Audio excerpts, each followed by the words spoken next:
அண்ணாமலை அவர்கள் பற்றிய இரண்டாவது வீடியோ இது. இதில் எப்படி அவர் மக்களோட கனெக்ட் ஆனார் அப்படிங்கிறது நானும் ரொம்ப யோசித்து பார்த்தேங்க. எவ்வளோ பாயிண்ட்டை நம்ம சொல்லலாம், இருந்தாலும் அது கடவுள் அருள் அப்படிங்கிறது எனக்கு மனசில் பட்ட ஒரு விஷயம். எதனால் அப்படி சொல்கிறேன் அப்படின்னா, அவர் ஒரு பெரிய கரிஷ்மா அப்படிங்கிறது ஒன்றும் கிடையாது. ஜெயலலிதா மாதிரியோ எம்ஜிஆர் அவர்கள் மாதிரியோ அந்த மாதிரி எதுவும் கிடையாது. சாதாரண மனிதர் அவர். அது ஒரு பாயிண்ட்டு. இன்னொன்று அப்படியே அடுக்கு மொழியில் பேசுறது, தூய தமிழில் பேசுறது, அந்த மாதிரி கவர்ந்த தலைவர்களாக இருக்க, மக்களை கவர்ந்த தலைவர் அது கிடையாது அவர்கிட்ட. மேக்கப்லாம் போட்டுக்கிட்டு வருவார் அப்படின்னு பார்த்தா அதுவும் கிடையாது. எதனால இதை சொல்கிறேன் அப்படின்னா, தமிழ்நாடு மக்கள் அந்த மாதிரி ஒரு தலைவர்களுக்கு தான் பழக்கப்பட்டிருக்காங்க. சில தலைவர்கள் ஆவேசமாக பேசுவாங்க, சில தலைவர்கள்ட்ட சினிமா கவர்ச்சி இருந்தது. இந்த சினிமா கவர்ச்சியை பற்றி சொல்லும்போது நான் எத்தனையோ காணொளிகள்லாம் பார்த்துருக்கேன். இல்லை, அந்த ஃபர் கேப் அப்படின்னு சொல்கிற மாதிரி அந்த தொப்பியை வச்சுப்பாங்க, கருப்பு கண்ணாடியை போட்டுப்பாங்க, முகம் ஃபுல்லும் ரோஸ் கலர் பவுடரை பூசிக்கிட்டு வரும், இப்படி ஒரு துண்டை வேற போட்டுப்பாங்க. அவரை மாதிரி நடந்து வரும்போதே மக்கள் தங்களுடைய தலைவரை உடனே ஞாபகத்தில் வரவழைச்சு அவர் கூட போய் செல்ஃபி எடுத்துப்பாங்க, கை குலுக்குவாங்க, அவர்கிட்ட குழந்தைய காமிச்சு பேர் வையன்னாங்க, இதெல்லாம் பண்ணுவாங்க. அவர் ஒரிஜினல் கிடையாது, மக்களுக்கும் தெரியும் அவர் ஒரிஜினல் இல்லைன்னு. ஆனால் தங்களுடைய ஆதர்ச ஹீரோ, ஆதர்ச தலைவர், அவரை பார்க்குறாங்க. அந்த அளவுக்கு சினிமாவினுடைய கவர்ச்சி மக்களை ஒரு மாதிரி மயக்க நிலைமையில வச்சிருந்தது. அந்த மாதிரி மயக்க நிலைமை எதுவுமே இவர்கிட்ட கிடையாது. என்ன செய்யறாரு? மீட்டிங்லாம் நீங்க பார்த்துருப்பீங்க, தோளில் போட்டுக்கிற துண்டு எடுத்து அடிக்கடி வேர்வையை தொடச்சிக்கிறாரு, வேர்வை சொட்டுற முகம். நான் அவர் அப்படிதான் பார்த்தேன். நான் அவர் பாட்டுக்கு வேர்வையா நீங்க பாருங்க, ஒரு அரை மணி நேரம் பேசினாலும் 4 தரம் வேர்வையை தொடச்சிக்கிறாரு. அவரு கவலைப்படலை, தன்னுடைய அப்பியரன்ஸை பத்தி கவலைப்படலை, தன்னுடைய கருத்தை பத்தி தான் கவலைப்படுறாரு, தன்னுடைய மக்களை பத்தி தான் கவலைப்படுறாரு. ஸோ அடுக்குமொழி வசனங்கள் அந்த மாதிரி ஒரு சில நடிகர்கள், டைரக்டர்லாம் பேசியிருக்காங்க. சில பேர் வீராவேசமா பேசுவாங்க, அப்படியே கையை அடிச்சு இப்படி சொல்லு நான் கேட்குறேன் அப்படின்லாம் பேசுவாங்க. இவர் அதெல்லாம் எதுவுமே கிடையாது, எந்த விதமான ஆரவாரமும் கிடையாது. சில பேர் ரொம்ப ஓங்கி பெரிய குரல்ல பேசுவாங்க. அந்த பெரிய குரல்ல பேசுறாங்கல்ல, அவங்க என்ன நினைச்சுக்கிட்டு இருக்காங்கன்னா, நம்ம ரொம்ப சத்தமா பேசணும்னா ஆழமா மனசுல பதியணும். கிடையவே கிடையாது. அது ரிப்பிள்ஸ் அப்படின்வாங்க. ஒரு அமைதியான குளத்திலேயோ ஏரியிலோ ஒரு கல்லை தூக்கி போட்டோம்னா அதுல அலைகள் வருதுல, அது ரிப்பிள்ஸ். அது பாருங்க கொஞ்ச நேரம் மறைஞ்சிரும், கல்லு அடியில போயிடும். அது மாதிரி அவங்க போட்ட சத்தம் அப்படியே அமுங்கி அடியில போயிடும். அதனால ஏற்பட்ட சலசலப்பு இருக்குங்களா, அது தற்காலிகமானது, நிரந்தரம் கிடையாது. அவங்க நினைச்சுக்கிட்டு இருப்பாங்க, நம்ம நல்லா ஓங்கி சத்தமா பேசியிருக்கோம். பல தலைவர்கள்லாம் அப்படியே உணர்ச்சி பொங்க பேசுவாங்க, நினைச்சுக்கிட்டு இருப்பாங்க இது எடுபடும்னு. எடுபடாது. அண்ணாமலை எப்படி பேசுறாரு, பொது வெளியில எப்படி பேசுறாரு, மீடியா கிட்ட எப்படி பேசுறாரு, மக்கள் கிட்ட எப்படி பிஹேவ் பண்றாரு, இதெல்லாமே நான் கூர்ந்து கவனித்து என்னால் உணரப்பட்டவை. ரொம்ப சாஃப்டா பேசுறாரு. சாஃப்டானா சார் என்ன சார் அது அந்த மாதிரி இல்லை, தெளிவா இருக்கும். நல்ல உயர்ந்த, அதாவது உயர்த்தி பேசக்கூடிய, சத்தமாக பேசக்கூடிய குரல் இருக்காது, ஆணித்தரமா பேசுவார். இது ஒரு கிஃப்ட் ஆஃப் த கேப் அப்படின்னுவாங்க. நார்மலா சர்வசாதாரணமா பேசுறாரு. அந்த மாதிரி அவர் பேசும்போது நல்லா கூர்ந்து கவனிங்க, ஒரு பாசாங்கு இருக்காது, பொய் இருக்காது அதுல. அதை தவிர தமிழ்நாட்டுல இதுவரைக்கும் எடுபடாத ஒரு விஷயம் அண்ணாமலை அவர்கள்ட்ட இருக்கு. என்ன அப்படின்னா, டேட்டா கொடுப்பாரு அவர். அதாவது புள்ளி விவரங்கள், உண்மை தரவுகள் எல்லாத்தையும் அப்படியே ஃபிங்கர் டிப்ஸ்ல வச்சிருப்பாரு. அப்படியே டக்கு டக்கு டக்கு டக்குன்னு அவர் மைண்ட்ல இருந்து வந்துகிட்டே இருக்கு. எந்த ஒன்றும் பெரிய ரெஃபரன்ஸ்லாம் ஒன்றும், ஏதாவது முக்கியமான பாயிண்ட் ஏதாவது இருந்தா ரெஃபர் பண்ணுவார், இல்லைன்னா பண்ண மாட்டார். எல்லாமே அவருக்கு ஞாபகத்துல இருக்கு. இந்த மாதிரி இருக்கும்போது அதே மாதிரி அந்த அந்த புள்ளி விவரங்களையும் பலவிதமான தரவுகள் மூலமான தகவல்களையும் மக்கள் பெரிய அளவுல எடுத்துக்கிட்டதே கிடையாது. குற்றச்சாட்டுகளை பார்த்து எள்ளி நகையாடிக்கிட்டு இருப்பாங்க. அடுத்தவனை பத்தி குத்தம் சொல்லணும், சரி குத்தம் சொல்லலாம். இப்ப ஒண்ணும் இல்லை, ஊழலை பத்தி குற்றச்சாட்டு சொல்றாங்க. நம்ம ஏற்கனவே பார்த்திருக்கோம், மாற்று கட்சியில இருந்த ஒரு மந்திரியை பத்தி மிகப்பெரிய அளவுல ஊழல் குற்றச்சாட்டுலாம் வச்சுக்கிட்டு ஆட்சிக்கு வந்தோடனே அதே அந்த மாற்று கட்சி அரசியல்வாதி இங்க மிக முக்கியமான தலைவர், அரசியல்வாதி எல்லாம் மந்திரி ஆயிட்டார். அவர் மக்கள் அதை பார்த்து சிரிச்சுக்கிட்டு போயிட்டு இருப்பாங்க. அவ்வளவு. அவர் அந்த மாதிரி கிடையாது. அண்ணாமலை அவர் அந்த மாதிரி கிடையாது. இத மக்களை அவர் பேசும்போது அந்த இடத்துலயே, அந்த கூட்டத்திலேயோ பொதுக்கூட்டத்திலேயோ வேற எந்த இடத்துல பேசுறாரோ அந்த இடத்தோட அதை அப்படியே மறந்துட்டு கூட்டத்துக்கு வெளியே, மைதானத்தை விட்டு வெளியே போனோடனே மறக்கக்கூடிய மக்களா இல்லாம டீ கடை பெஞ்சு வரைக்கும் உட்காந்து பேசிக்கிட்டு இருக்காங்க. அதை பத்தி சார் அண்ணாமலை நேற்று மாதிரி பேசினாருப்பா, அதுல விஷயம் இருக்குப்பான்னு. அந்த மாதிரி ஒப்புத்துக்கொள்ள வைத்தது இவருடைய தனித்திறமை. புள்ளி விவரங்களை மக்கள் பேச ஆரம்பிச்சிட்டாங்க, தரவுகளை பத்தி மக்கள் பேசுறாங்க. கேட்டா அண்ணாமலை சொன்னாருங்க, அது கரெக்டா இருக்குங்க அப்படிங்கிறாங்க. நீங்க யோசிச்சு பாருங்க, ஊழல் கணக்குகளை பத்தியோ நிதி மேலாண்மையை பத்தியோ இல்ல அந்த ஃபிகர்ஸ், கடன் எத்தனை வாங்கியிருக்காங்க, நீங்க சர்வசாதாரணமா யாராவது ஒரு சாதாரண தமிழர்கிட்ட போய் நீங்க கேட்டீங்கன்னா, ஐயா தமிழக அரசுக்கு எவ்வளவு கடன்? 9 லட்சம் கோடிங்க. எப்படி பார்த்தீங்க? அண்ணாமலை சார் சொல்லியிருக்காருன்னு. அந்த ஒரு ஒப்புக்கொள்ளக்கூடிய ஒரு மனநிலையை, இந்த புள்ளி விவரங்கள், தரவுகள், டேட்டா, இதையெல்லாம் ஒருத்தர் பேசினாங்கன்னா இது போருப்பா ஏதோ சும்மா சொல்லிட்டு இருக்காங்க, அது இல்லாம அதை கூர்ந்து கவனிக்க வச்சு அதை மக்களை ஏற்றுக்க வச்சிருக்காரு.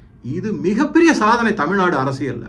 நல்லா புரிஞ்சுக்கணும் நம்ம. அது அடுத்ததா நான் சொன்னேன், கவிதை வாசிக்க மாட்டாரு, கட்டுக்கதைகள் சொல்ல மாட்டாரு. நான் பீரங்கியை வெடிக்கிறதுக்கு போனேன், நான் அந்த தலைவரை பார்த்தேன், நான் லெட்டர் எழுதி கொடுத்தா அமெரிக்காவில் சிட்டிசன்ஷிப் கொடுத்துருவாங்க, இந்த மாதிரி வெட்டி கதைன்னு சொல்லாம புனையப்பட்ட கதைகள், பொய் உரைகள் சொன்னதே கிடையாது. இன்னைக்காவது தம்பி வாப்பா நான் உனக்கு லெட்டர் தரேன், நீ போய் அந்த இடத்துல சொல்லணும் ஏதாவது சொல்லியிருக்காரு? அப்படி கிடையவே கிடையாது. உனக்கு என்ன பிரச்சனை, அவ்வளவுதான். அதை எப்படி தீர்க்கணும், அந்த அணுகுமுறை தான். என்னமோ தான் பெரிய அப்படியே. இந்த இடத்துலதான் இந்த சினிமா கவர்ச்சி, சினிமா வசனங்கள், கவிதைகள், கட்டுக்கதைகள், இதை எதுவுமே இல்லாம தமிழ்நாடு அரசியல்ல மக்களால மதிக்கப்பட்டு ஏற்றுக்கொள்ளப்பட்டு அவருடைய பேச்சுக்களை ஒரு மதிப்பு கொடுத்து அதை முழுமையாக உள்வாங்கக்கூடிய ஒரு மனநிலையை ஏற்படுத்தியிருக்காருன்னா, இதுதான் நான் சொல்ற டிரான்ஸ்ஃபர்மேஷனல் லீடர். என்னுடைய முதல் அண்ணாமலை பற்றிய வீடர்ல 2 விஷயம் முக்கியமா சொன்னேன். ஒன்று அவர் பேன் இந்தியா லீடர்னு சொன்னேன். இரண்டாவது he is a transformational leader அப்படின்னு சொல்லியிருப்பேன். நீங்க வேணா அதை எடுத்து பாருங்க, இருக்குதுல. ஸோ இந்த ஒரு டிரான்ஸ்ஃபர்மேஷன் கொண்டு வந்திருக்காரு பாருங்க, இது மிகப்பெரிய ஒரு சாதனை அப்படின்னு சொல்லணும். ஏன்னா தமிழ்நாடு அரசியல் அது மாதிரி இருந்ததே கிடையாது. ஸோ இது மிக மிக முக்கியமான ஒரு பாயிண்ட் என்னுடைய அப்சர்வேஷன்ல அவர் செஞ்சிருக்காரு அப்படிங்கிறது. கார்ப்பரேட் கம்பெனியா, குடும்ப நிறுவனமா, it's a limited liability partnership, எல்எல்பின்னு சொல்லுவாங்க ஆங்கிலத்தில். லிமிடெட் லையபிலிட்டி பார்ட்னர்ஷிப் கோபாலபுரத்தில் இருக்கக்கூடிய ஒரு சிங்கிள் கம்பெனியாக அது மாறிடுச்சு. இவர் அரசியல் பின்புலமே இல்லாமல் வந்திருக்காரு. முதல் தலைமுறை அரசியல்வாதியாக அரசியலுக்குள்ள வந்திருக்காரு. அப்பன்னா அவரை எந்த அளவுக்கு போட்டு பார்ப்பாங்க யோசிச்சு பாருங்க. மீடியாவெல்லாம் அதுக்கு தனியாக வரேன் நான். ஆனால் என்ன ஆயிருக்கு அப்படின்னு பார்த்தீங்கன்னா, இவர் இந்த மாதிரி பேச்சு, இந்த மாதிரி ஒரு திறமை வெளிப்பாடு, இதை தவிர அவருடைய கல்வி பின்புலம், என்ஜினியரிங் படிச்சிருக்காரு, அதுக்கப்புறம் MBA படிச்சிருக்காரு, அதை தவிர IPS, இதையெல்லாம் வச்சு பார்க்கும்போது இவ்வளவு குவாலிஃபிகேஷன், இவ்வளவு தகுதி, இதை தவிர பல புத்தகங்களை படிச்சிருக்காரு. நான் கட்டுக்கதைகள் சொல்ல மாட்டாருன்னு தான் சொன்னேனே தவிர உதாரண கதைகள் சொல்ல மாட்டாருன்னு நான் சொல்லலை. அவர் தான் படித்த புத்தகத்திலேருந்து சொல்றாரு, பல விஷயங்களை சொல்றாரு. பாரதியாரை பத்தி பேசும்போது சொல்றாரு, கந்தசஷ்டி கவசத்திலேருந்து உதாரணங்கள் எடுத்து சொல்றாரு, பகவத்கீதையில ஒவ்வொரு சாப்டர்லயும் அதனுடைய தாற்பயம் என்னங்கிறத பத்தி பேசுறாரு. இதெல்லாம் நம்ம கட்டுக்கதைன்னு சொல்ல முடியுமா? முன்னாடி சொன்னதை கட்டுக்கதைன்னு சொல்லலாம். மற்றவங்க சொல்றாங்க கட்டுக்கதை, நான் அப்படி செஞ்சேன், இப்படி செஞ்சேன், நான் தனியா போனேன், யாராலையும் என்ன கண்டுபிடிக்க முடியல, அந்த மாதிரி எல்லாம் சொல்லிட்டு இருக்காங்க. இதெல்லாம் பார்க்கும்போது மக்கள் அவரை நம்புறாங்க.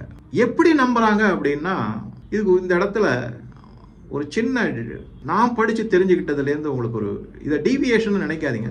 பிலீஃப் அண்ட் ஆட்டிடியூட் அப்படிங்கிறத பற்றி எனக்கு மார்க்கெட்டிங்கில் ஒரு லெசன் எடுத்திருந்தேன். பிலீஃப் அப்படிங்கிறது இப்போ கடவுள் இருக்காருங்கிறது பிலீஃப். அவர் ராமனா இருக்காரா, கிருஷ்ணரா இருக்காரா, முருகனா இருக்காரா, அது ஆட்டிடியூடு. இப்போ மக்கள் எந்த நிலைமைக்கு வந்துட்டாங்கன்னா, அண்ணாமலை மேலே பிலீஃப்ங்கிற லெவலுக்கு வந்துட்டாங்க.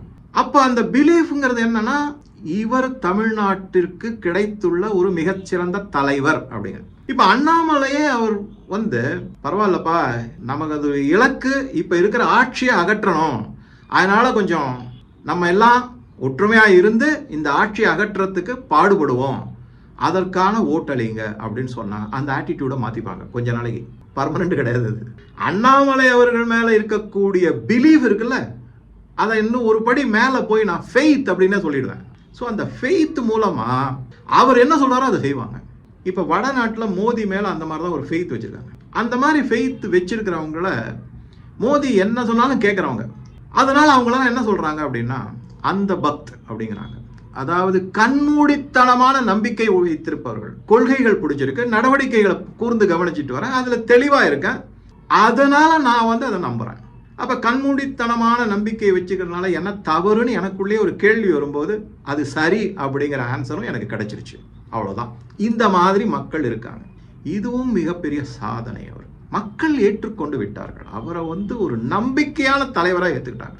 அந்த மாதிரி அவங்க ஒரு தமிழ்நாட்டில் எப்பவுமே என்னன்னா கொஞ்சம் உணர்ச்சி வசப்படுவாங்க. மற்ற மாநிலங்களை விட இங்கே கொஞ்சம் உணர்ச்சிகள் அதிகமாக. ஏன்னா நம்ம வந்து இந்த சினிமாவில் இருக்கிற உணர்ச்சிகளை பார்த்து பார்த்து பார்த்து மழுங்கடிக்கப்பட்டவர். அமைதியா இருந்து உணர்ச்சி வசப்படாம உண்மை எதுன்னு தெரிஞ்சுக்கிற பொறுமை நம்ம கிட்ட இல்லாம ஆக்கிடுச்சு சினிமா என்னை பொறுத்த வரைக்கும். அதை விட இன்னும் மோசமா போயிட்டு இருக்கு. இப்ப என்னன்னா பொறுமை மட்டும் இல்ல, காழ்ப்புணர்ச்சியும் அதிகமாகிட்டு வருது டிவி சீரியல்கள். அப்ப எதையோ முக்கியமான ஒரு இதை இழந்துட்டோம். நம்ம கிட்ட இருந்த சனாதன தர்மப்படி கோயில்களுக்கு போறதோ இல்ல பண்டிகைகள் கொண்டாடுறதோ என்ன பண்ணுவாங்க அப்படின்னா, அங்க போய் ஒரு அமைதியான மனநிலைமையை உருவாக்குறதுக்காக ஏற்படுத்தப்பட்டது. இப்ப அதை எல்லாமே ஒழிச்சிட்டோம், நம்ம தொலைச்சிட்டோம். எதுக்கெடுத்தாலும் உணர்ச்சி வசப்படும், எதுக்கெடுத்தாலும் கோவப்படுறது. அண்ணாமலை சார் எங்கேயாவது கோவப்பட்டு பார்த்துருக்கீங்களா நீங்க? என்னை பொறுத்த வரைக்கும் நான் கவனிச்சதுல அவர் யாரையுமே ரொம்ப மரியாதையா கூப்பிடுற ஆளு. பத்திரிகையாளரே இருக்குன்னு வச்சுங்களேன், எல்லாம் வாங்கண்ணா போங்கண்ணா அப்படிதான் சொல்லுவாரு. எனக்கு முழக்க கேள்வி கேட்குறவங்கள கூட ஒரு மரியாதையா கூப்பிட்டு நீங்க வந்து இந்த கோபாலபுரம் பத்திரிகையாளர் தானே அப்படின்னு தான் கேட்பாரு. அப்படிதாங்க நீங்க கேள்வி கேட்பீங்க. உங்களை சொல்லி குத்தம் இல்லைங்க, நீங்க வெறும் அம்பு தாங்க. எய்தவர் கோபாலபுரத்துல இருக்காருங்க, நீங்க கேளுங்க நான் பதில் சொல்றேன். அவங்க கிட்ட போய் சொல்லுங்க நான் இப்படி சொன்னேன்னு சொல்றாரு. அந்த மாதிரிலாம் இருக்கும். முதலமைச்சரையோ துணை முதலமைச்சரையோ மற்ற அமைச்சர்களையோ யாரையுமே அவமரியாதையா பேசி நான் பார்த்ததே இல்லை. அவர் இவர் என்று மரியாதையோட தான். அவர் என்ன நினைக்கிறாருன்னா, மனுஷனுக்கு மனுஷன் முதல்ல மரியாதை, அடுத்ததா என்ன முக்கியமா கருதுறாருன்னா பதவிக்கு மரியாதை. மக்களால் தேர்ந்தெடுக்கப்பட்ட முதல்வர், அதுக்கு நல்லவங்க கெட்டவங்க அது அடுத்த பிரச்சனை. அந்த பதவிக்கு மரியாதை கொடுக்கும். இதெல்லாம் அவர் ரத்தத்துல ஊறி போனது. அவருடைய பதவியிலிருந்து ஒரு ஐபிஎஸ் ஆபீசர்னா அதற்கான மிடுக்கு இருக்கும், அதற்கான மரியாதை இருக்கும். அதை வந்து அவர் தன்னுடைய சபார்டினேட் கிட்ட வாங்கியிருப்பாரு. அது மாதிரி அவர் தன்னுடைய மேலதிகாரிகளுக்கு அந்த மரியாதையை கொடுத்திருப்பாரு. அது அப்படி தொடர்ந்து வருகிறது. அதெல்லாம் பிளட்டில் அப்படியே ஊறி போனது. என்னையே நீங்க கேட்கலன்னா, ஏன் சார் அவன் இவன் சொல்லாம அவர் இவர்னு சொல்றீங்கன்னா, அது மாதிரிதான் இதுவும். இதையெல்லாம் நீங்க பார்க்கும்போது மக்கள் கிட்ட ஒரு மிகப்பெரிய ஆதரவு அவருக்கு வந்துருக்கு. அது இனிமே அசைக்க முடியாதது, ரொம்ப கஷ்டம் அதை இது பண்றது. ஆனா அதை உடைக்கிறதுக்கு பலவிதமான நயவஞ்சகத்தனமும் சூழ்ச்சிகளையும் குயுக்திகளையும் முன்னெடுத்து செஞ்சுக்கிட்டு இருக்காங்க.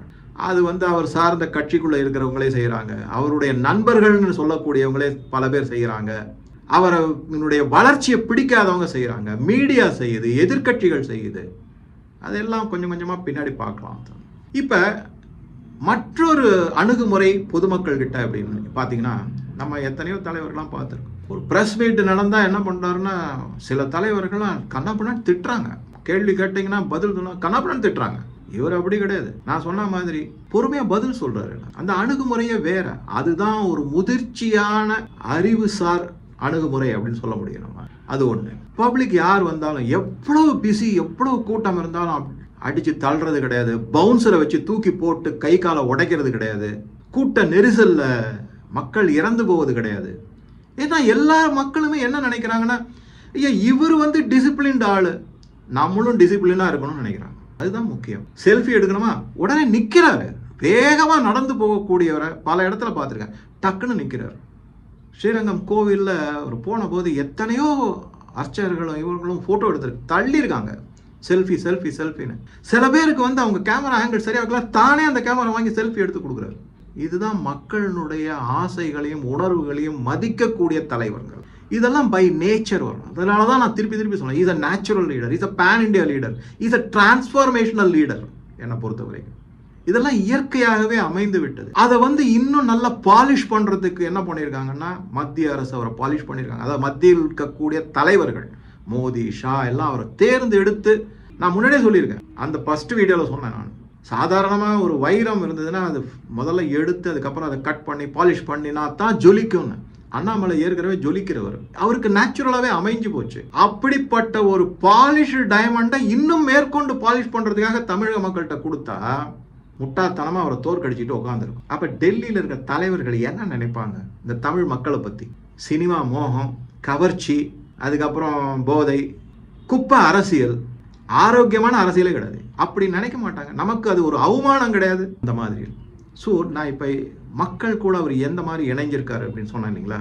இப்போ அவர் தோக்கடிக்கிறத பற்றி கோயம்புத்தூரில் பாராளுமன்ற தேர்தலில் அவர் தோத்து போனதை பற்றி நான் சொன்னேன் இல்லைங்களா. இப்போ மக்கள் எப்படி இருக்காங்க அப்படின்னா தங்களுக்குள்ளே வருத்தப்படுறாங்க. ஒரு கில்ட்டி ஃபீலிங்னுவாங்களே அது இருக்குது மக்கள்கிட்ட. அனாவசியமாக ஒரு நல்ல மனுஷனை தோக்கடிச்சிட்டோமே அப்படின்னு. அதனால் இன்னைக்கு தேதிக்கு அவர் தேர்தலில் நின்னாருன்னா அமோகமாக வெற்றி பெறுவார். எதனால் அப்படின்னா கில்ட் ஓட்டு விழும். அந்த கில்ட்டி ஃபீலிங் இருக்கு இல்லையா, அது மக்களை கொண்டு போய் சேர்க்கும் அவர்கிட்ட. இவரையா தோக்கடிச்சிட்டான் இவரை. இது காமராஜருக்கு கூட கிடைச்சது கிடையாது. அவர் தோற்கடிக்கப்பட்டார். ஊர் பேர் தெரியாத ஒரு சீனிவாசன் ஒருத்தரால் தோக்கப்பட்டிருக்கும். ஆனால் டிஎம்கே எப்படியெல்லாம் சூழ்ச்சி செஞ்சதுன்னா பல தேர்தலையும் அவரை தோக்கடிச்சாங்க. ஒரு தேர்தலில் எப்படி பரப்புரை செஞ்சாங்கன்னு நீங்கள் ஆச்சரியப்படுவீங்க. நீங்களாம் திரு கருணாநிதி அவர்கள் எந்த மாதிரி தேர்தல் விமர்சனம் வச்சார் அப்படின்னா, உங்கள் ஓட்டு மேரியின் மகனுக்கா சிவகாமியின் மகனுக்கான்னு கீழ்த்தரமாக நடந்துக்கிட்டாரு. நல்ல வேளை இங்கே அந்த மாதிரி கிடையாது. ஏன் அப்படின்னா மக்கள் அதெல்லாம் கடந்து வந்து இந்த டிஎம்கே போன்ற போலி அரசியல்வாதிகளுடைய உண்மையான குணத்தை புரிஞ்சுக்கிட்டாங்க.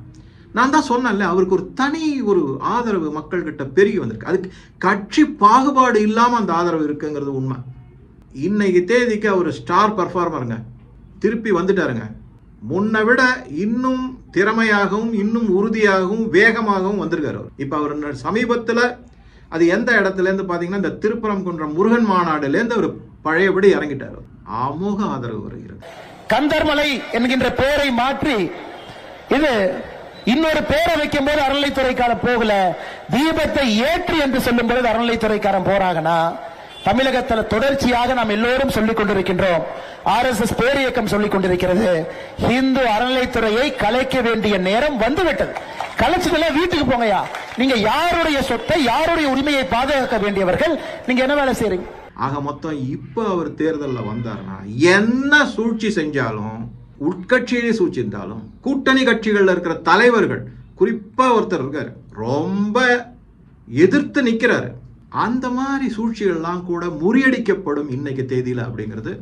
ஏன்னா அவர் மக்கள் அவரை அந்த மாதிரி பார்க்குறாங்க, மக்களோட அவர் ஒன்றிருக்காரு. இது என்னுடைய பார்வை. ஸோ ஒரு பிராயச்சித்தம் மாதிரி மக்கள் செஞ்சிடுவாங்க அப்படிங்கிறது எனது உறுதியான நம்பிக்கை. அது ஒன்று. எப்பவுமே ஒரு மனுஷன் எப்போ நேர்மையாக இருப்பான் அப்படிங்கிறதுக்கு ஒரு சின்ன அளவுகோல் என்ன அப்படின்னா, என்னுடைய மாணவர்கள்ட்ட சொன்னது அது அப்படியே அண்ணாமலை அவர்களுக்கும் நான் அதே உதாரணத்தை எடுத்துக்கிறேன். நான் என்னுடைய மாணவர்களுக்கு டெஸ்ட் வைப்பேன். நான் என்ன பண்ணுவேன், புஸ்தகத்தெல்லாம் இங்கே கொண்டு போய் ஓரமாக வை, எல்லாரும் தள்ளி உட்காரு, பார்க்கக்கூடாது, அதெல்லாம் நான் சொல்லவே மாட்டேன். கொஸ்டின் பேப்பரை கொடுப்பேன், ஆன்சரை எழுதுங்கப்பா, இதான் டெஸ்ட்டு அப்படின்னு. என்ன சார் காப்பி அடிக்கணும்? அது ஓ இஷ்டம். காப்பி அடிச்சேன்னா அது உனக்கு தான் பாதிப்பு. அப்போ நான் என் மாணவர்கள்ட்ட என்ன சொல்லுவேன்னா, நேர்மை என்பது என்ன என்றால் யாருமே பார்க்காத போது நீ நேர்மையாக இருக்க பாரு, அதுதான் உண்மையான நேர்மை. யாரோ உன்னை சூப்பர்வைஸ் பண்ணிக்கிட்டே இருக்காங்க, அப்போ நான் நேர்மையாக இருப்பேன், யாரும் பார்க்கலன்னா நான் திருடுவேன், தகுடுதத்தம் பண்ணுவேன்னா அது நேர்மை கிடையாது. என்னுடைய பார்வையில் அண்ணாமலைக்கு யாராவது அவரை கவனித்தாலும் சரி கவனிக்காவிட்டாலும் சரி அவர் நேர்மையாளர் என்றதை நான் உணர்ந்திருக்கேன். உங்கள் கருத்துக்களை பதிவிடவும். நன்றி, வணக்கம்.